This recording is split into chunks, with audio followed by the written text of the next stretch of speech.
Hi, Dennis Weese. Welcome to our town. We're in the beautiful room at the Eisenhower Presidential Library today. Museum and boyhood home are over that way. Why are we here, Don Hammatt, Executive Director? We have some great news to share. And that news is? Well, what I want to share with you and our guests today is the model for our new exhibits. I'm going to step back so we can get a wide shot of you and that model. That model is a little graphical representation of the words that we've been telling people about what exciting things are going to happen over in the museum. Exactly, and it's beautiful. Thing I saw, thing I looked for, so therefore I saw, is the first thing I want to touch when it opens next year. That's the things in the middle of the room, those visual opportunities to I was interact. worried that I was going to have gloves for you, but you're okay. You're touching stuff you should touch. I already did. Before the camera came on, I touched it. So we have a lot of work to do between now and then, but we're standing here. We want to remind people that the Eisenhower Presidential Museum as an entity is not closing for a year. We have exhibits here in this building. Yes. We're going to have traveling exhibits in our community. We're going to do outreach and programming full speed. And the research room is available as always. So the museum's the topic of the day. Museum is the topic of the day. Okay, we have a little model behind us. So we're going to take people through. We're going to let you take people through the museum one more time. All right, let's see where we go. All right, walk in the door. Okay. So of course the facade of the museum is not changing. You will still walk in as we do today. The lobby is not changing per se. We are changing the intro desk where our frontline staff sit. And then we currently enter the exhibit space to the right, but in the new redesigned space you will enter to the left. So over here is where we begin the story of Ike's life. Yeah, I look in and we see the pictures on the walls and statues of the people you're talking about, but we're walking people through the Eisenhower's life as we go through this museum. And the stages of his life, I guess. Exactly, and so for this first, the first thing you see when you walk in will be a portrait of Ike. And it will change, it's a video portrait, and it will change. He's looking at you the whole time, and he morphs from a little boy to a young man, to an army soldier, to a president. So he's going to be watching you as you walk in. I think that's fantastic. I cannot wait to walk in and have that experience myself. It's great. It's great. And in this first gallery, we're talking about his life here in Abilene. We're talking about the family and how important the family was. We have a little table, and at the table we will have placemats, not really placemats, but placemats, which will give information on all the boys, the parents, and the grandfather.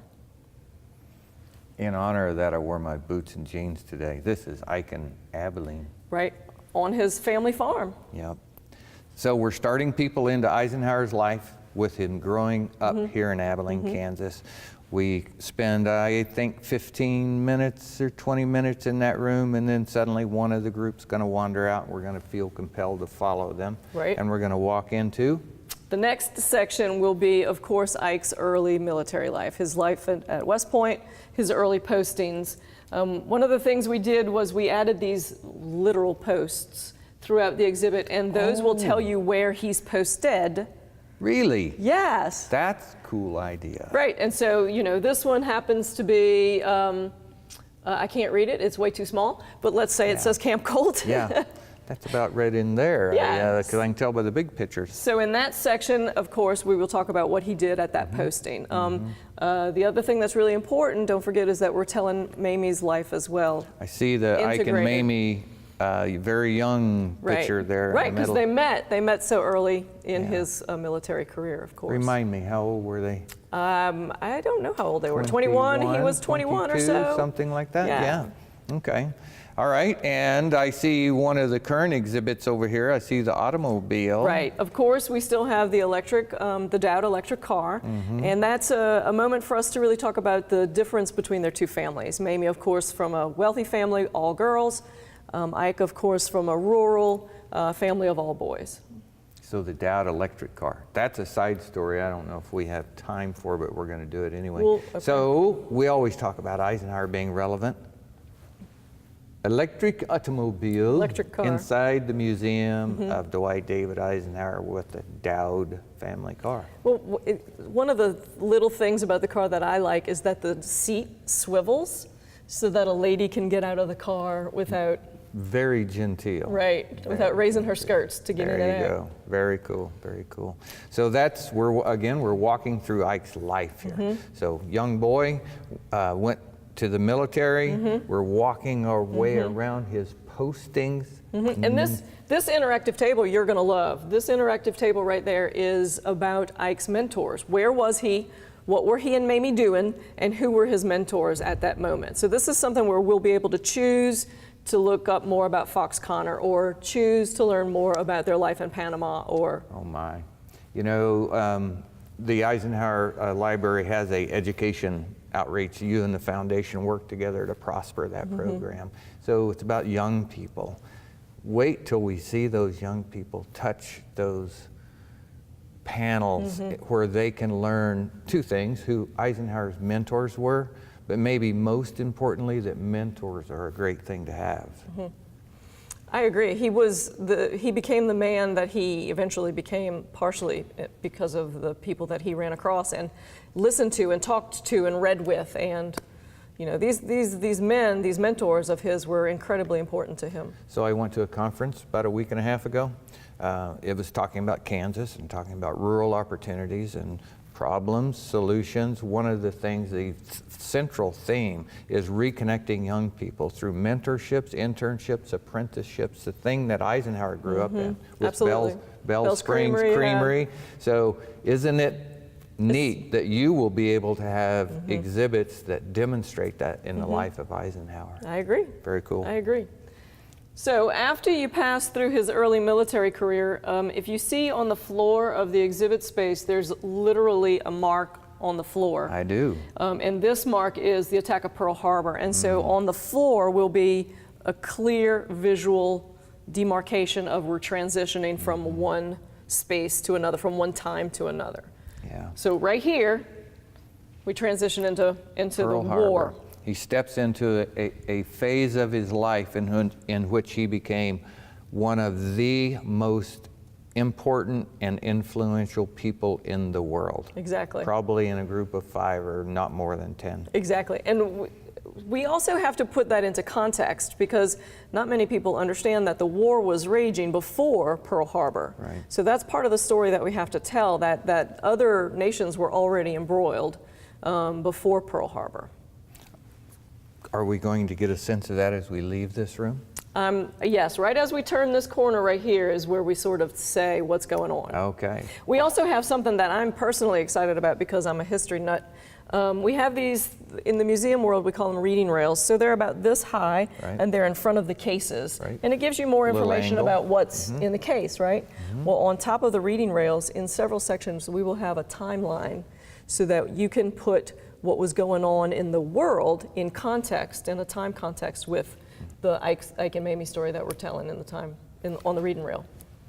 That educational component, really, you and I talk about this almost every time we get on camera, but people learn in different ways. Right. But the opportunity for young people to have some relevance on time frame Exactly. here is key to them understanding these issues. Exactly. So, you know, so of course we'll have things like the Hindenburg or the timeline hasn't actually been completely developed, but that's sort of the information that'll be there so that we can understand what else was going on while we're telling Ike and Mamie's story.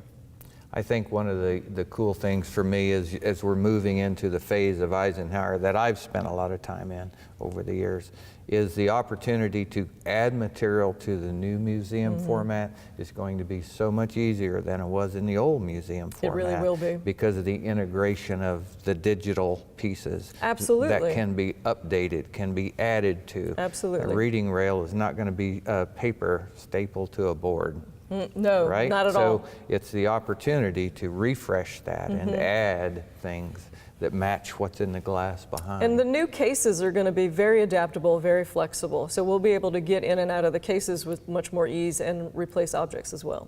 Okay, we're in the middle of probably the period of time of life that almost everybody knows something about Dwight David Eisenhower, and that's World War II. So this table here will be a video projection of the war and how it was a world war, and perhaps the number of troops that were engaged at any given time. But over here, this small exhibit right here, see, I'm pointing out all the stuff you're going to want to play with. Thank you. This is a video, digital interactive, where we will teach more information about the American Armed Forces as it builds up to World War II. Numbers of troops, numbers of ships, things of that nature. Also, what is going on the home front. What would you need to do for your victory garden?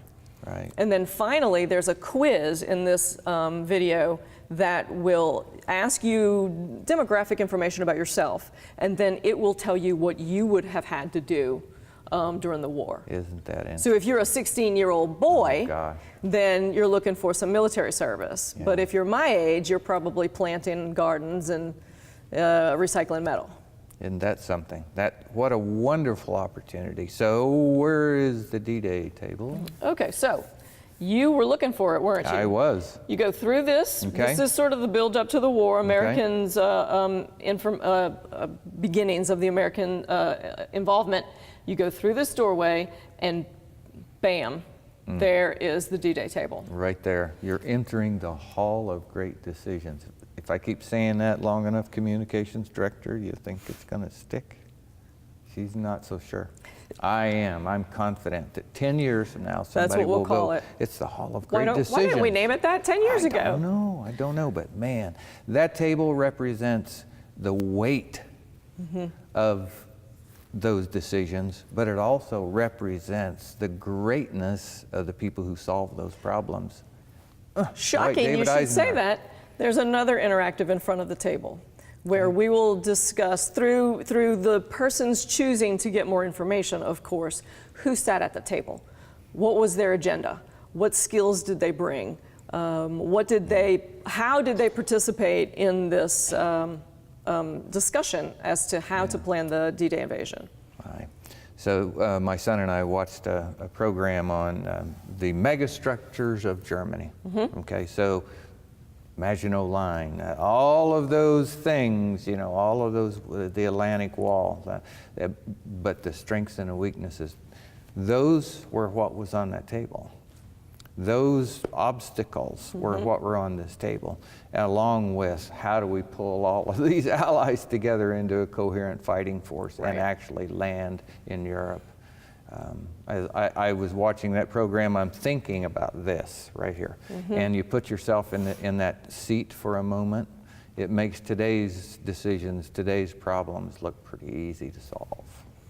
And I can't imagine the conversations that they had around those tables. I can't imagine the arguments or the different opportunities that perhaps they discussed. Yeah, the brilliance of Dwight David Eisenhower, I think universally granted to him by people who study him, is his ability to deal with difficult people, difficult circumstances, was out of this world ability to do that. Agreed. So that happened right there in this new exhibit. You're right. Okay, walk us on around. Okay, so just past that, you see there's another theater here with the Mulberry Harbour. So in this theater, it's going to be a film that discusses the invasion.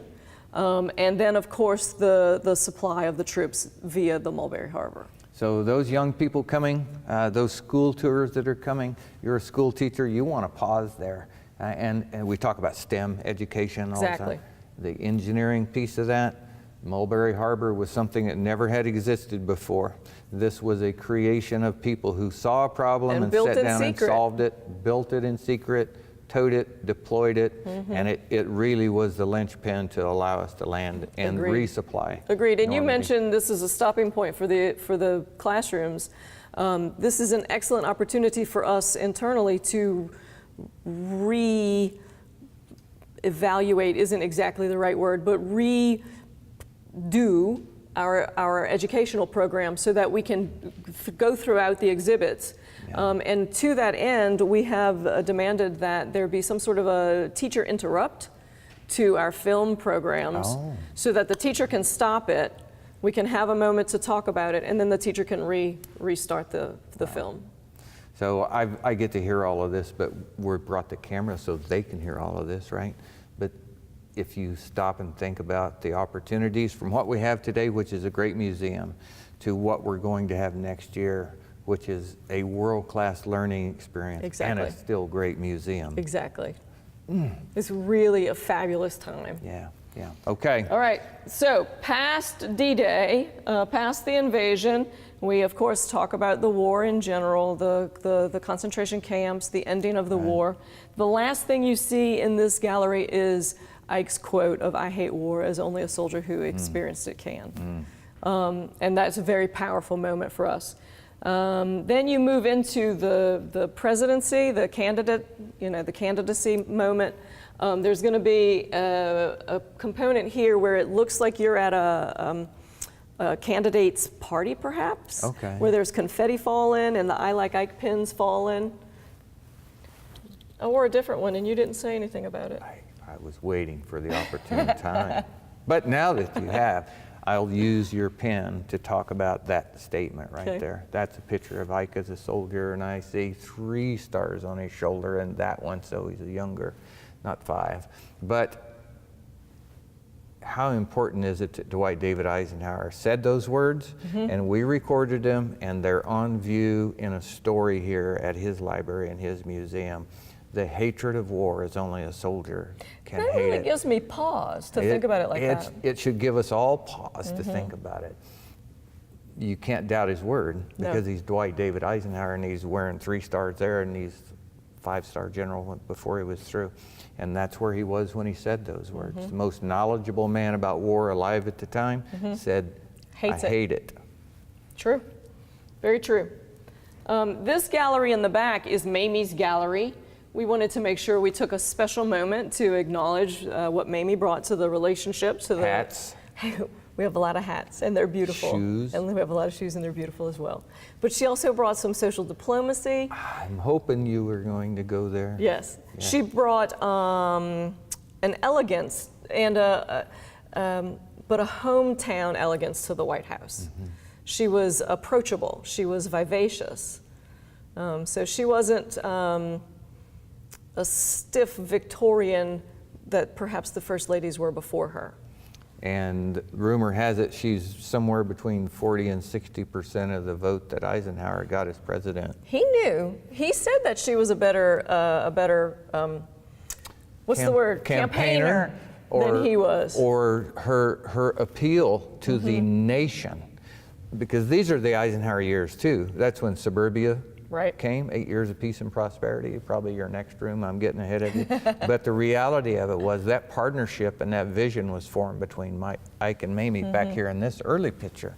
But as Mamie turned into 8 years of the First Lady during those peace and prosperity, her importance to the nation is just as much as her husband's. Absolutely, and one of the things that I'm sort of thinking about right now is how they were both perfectly situated for this job. You know, the postings that he had overseas allowed them to meet these leaders of other nations.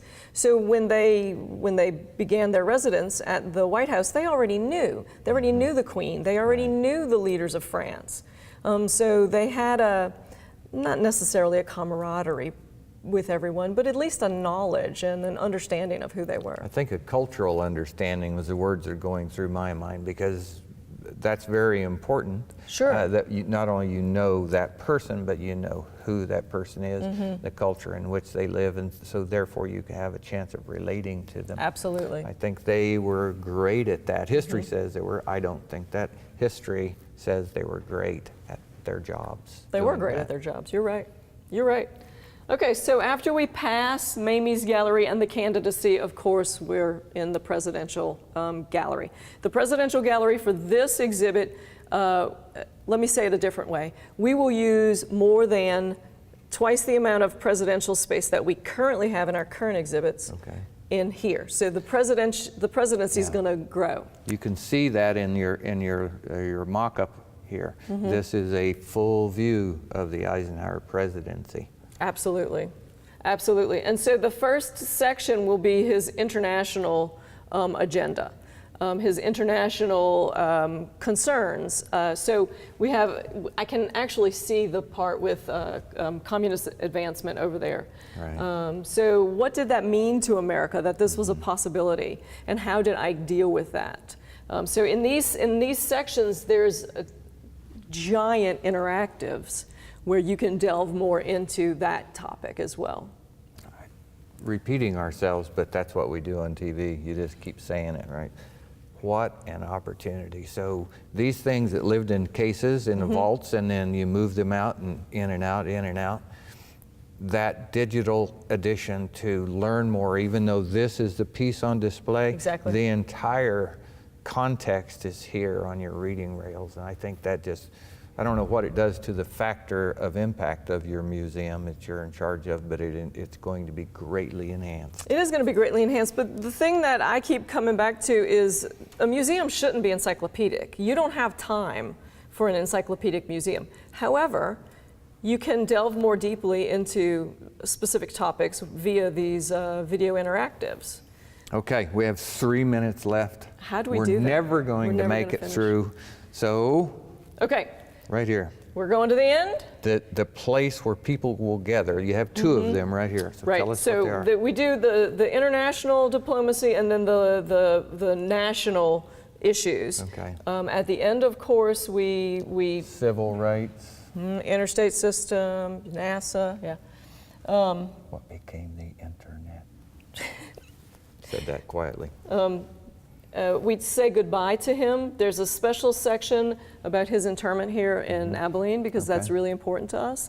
And then the very last thing is going to be a wrap-up theater where we just sort of highlight the things that we would like for you to learn before you leave. Yeah, I think that's a brilliant stroke. You bring people together, and it won't be the group unless it happens to be a tour group, but people will be gathering at that area. Exactly. There may be somebody from Canada, there may be somebody from Germany, there may be somebody from Russia, and there may be 6 kids from Abilene gathered on those benches. And to share that common experience is what the museum was put here for by Dwight David Eisenhower.